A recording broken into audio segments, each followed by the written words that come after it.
určite stalo, že to niekto nedodržal tých 6 týždňov? Áno, stalo. Stretli ste sa aj s takými prípadmi? Určite áno, stalo, ale... Čo sa deje potom?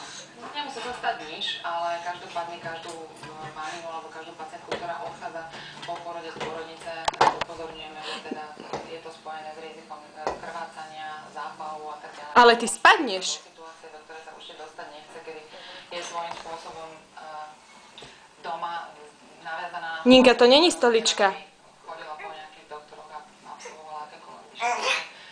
Čiže keď sa bavíme o tej antikoncepcii počas dojčenia, alebo po pôrode... Kde ideš? Padneš.